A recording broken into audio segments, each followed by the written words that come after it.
some four so he could play with Bam. What do you like about playing those two guys together? Well, you got two really good passing big men, and they're big. I mean, now you're 7 foot, 6'10". Both of them are skilled. Bam can play out on the floor defensively as well as anybody we have on the team, so that's why they can play. It's more defense. Can they guard the guys they have to guard? I think they can. How's recruiting going? All's good. All's good. That's,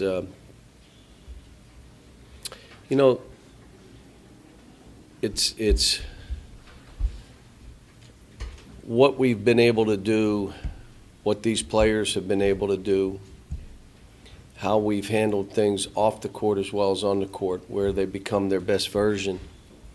Talk about John Wall being the Community Assist Award in the winner in the NBA with Anthony Davis. It's runner-up. I mean, those results help. 28 draft picks in 7 years. So, no, staff has done a great job of getting us involved in the right guys that are the right guys for this place, and this isn't for everybody. But, at the end of the day, I think we get the kids we're supposed to get, and doesn't mean we get them all, we don't, but. John, your pre-conference schedule is really tough this year. With such a young team, do you think that maybe you perhaps overscheduled, or is that your intention? No, we probably did overschedule. You talk about some of the teams that we're playing, and, even your first game is against a team that's been to 3 NCAA tournaments back to back to back, who will come in here with the idea that they're beating a young team. They got veteran players, even though they've lost some players. The players that are going to play in that game all were in the NCAA tournament the last couple of years. So, I don't like to overschedule. I'd like to, and again, as we go forward, like next year's schedule, there's a couple things we're going to have to figure out. Home and home. Do we start something on the road?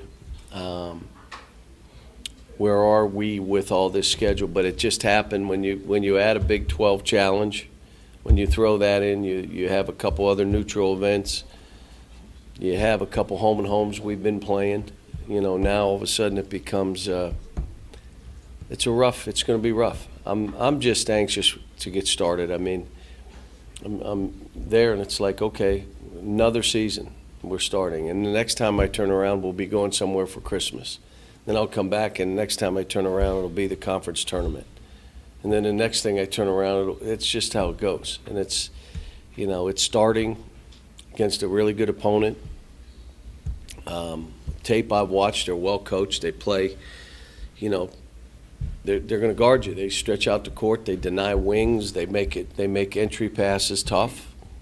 They like to go high-low. They like to go at their big guys, try to get our big guys in foul trouble, which I've been talking to Bam to for 2 days now. I'm not fouling. You're just moving around, you foul. He's that big, so.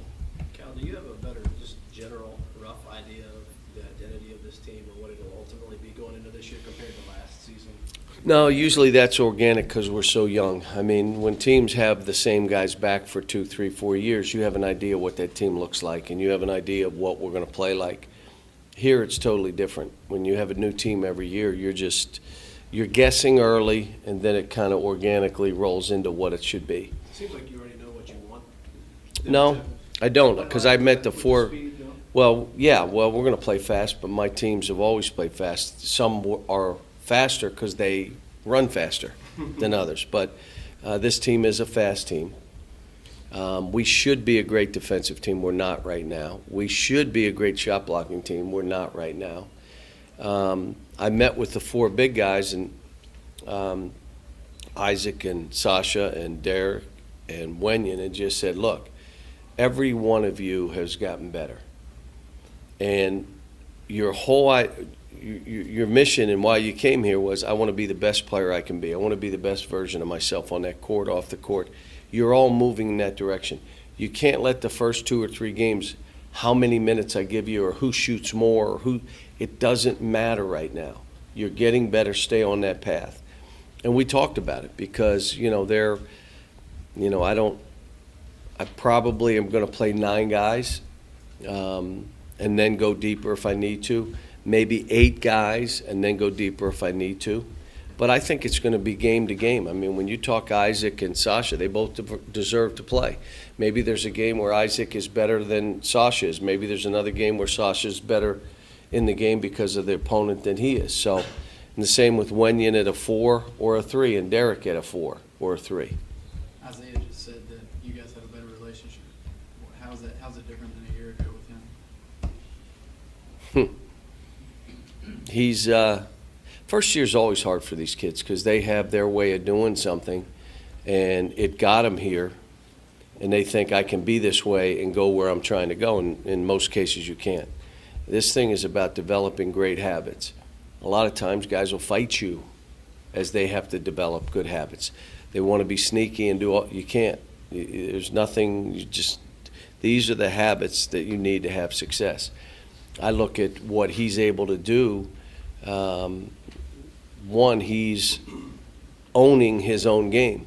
Like, he's in that gym, he's working on his shooting, he knows that's what he's got to do. I love the fact that he's competitive and what he does. I just, on a phone call today saying he never guarded until he went to Kentucky. He didn't guard anybody. I watched him, we played against him. So you look at him now, he's transformed who he is.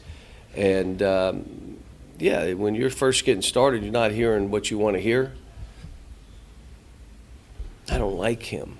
I'm not going to tell you all what you want to hear, but proud of him. And I'll tell you what, if I'm in a foxhole, that's who I want beside me. How much fun is it for you, as much turnover as you have here, when you have that, when you get that guy here and there who grows and develops and is around a little longer and becomes kind of your right-hand man out there, and you can have that different relationship? Well, it's however this plays out for the kids is how we roll with it. I don't want kids to be here 2 or 3 years because it's better for me. If they're here more than a year or 2 or 3, it's because it's best for them. And then, okay, yeah, I like it, but it's not what's best for me. And we've had some leave after a year, some left after 2 years, some left after 3 years. It is what it is for each of the individuals. And we don't promise somebody you're going to leave after a year. I mean, you make your own evaluation after a year, and we'll get you information, you tell us. But it's, I'd like to, have a couple veterans on that court at all times, if I could, with probably, my guess is those 5 freshmen are going to play a lot. So, Do you see Isaiah's defensive mindset start to rub off on De'Aaron and Malik? well, De'Aaron's issue is different than Malik's. De'Aaron is, if he's on the ball, he's really good. If he's off the ball, he's typical as a high school player that you don't play as hard. Malik is just getting in tune, quit trying to steal every ball, get in there, mix it up and rebound. Play the whole possession. Don't try to run gaps or shortcut. Just you got to grind it. So they're all learning together. And what's great is we'll have another coach on the floor and Isaiah talking to him about, you can't do that, man. Let's go. We're trying to win. So the whole thing in coaching here is getting a group of guys together that want to share for each other, that understand if we ever really get special, it's because they all become servant leaders to each other. And then teaching them how you play winning basketball and what that means. On the defensive end, here's how you win. And on the offensive end, here's how you win. And that's that process. And we're at the very beginning stages of it. You talk about veterans. I mean, what does a guy like Derek bring out, just being here for his 4th year? Well, he's grown every year, but this is the most maturity he's had. This is, the best shape he's been in. He stays after every practice. He and Bam are like the last 2 in there with Isaiah and sometimes Malik, but they're the last 2 in there. And you know, he's building confidence in himself and building our confidence of him being out on that court. You know, I just love the fact how he's running up and down the court. And, you know, when he's flying, now you just think about it. You got all these guards flying, him flying, Bam flying. You better run back. Like, don't try to offensive rebound because we're five. It's like a wave of people. Like, what? So proud of him. And he shoots the ball. I mean, it gives you an added thing, gives you one more guy that can make jump shots. Do you seem to have more of an attitude this year? I mean, just how he, especially how he approaches defense. No, but he came up to me and reminded me we did something in zone offense last year that I wasn't doing, and I said, "You're right," and I changed something, and I said, "Thank you," but he would never have done that. Like that just shows you he's maturing, that he's able to trust enough that, like, I know I can give a suggestion and it's not going to be, you know, thrown at me. But I was happy to see that. He was unbelievable yesterday in practice. He was really good, really good. Time for a couple more. Cal, did you talk to your guys about the election at all? I haven't. There was election? Okay. Nick Saban. What's that? Nick Saban said he didn't know it was election day Tuesday. Who is Nick Saban?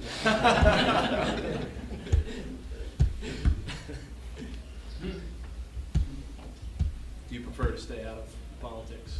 In this state, yes.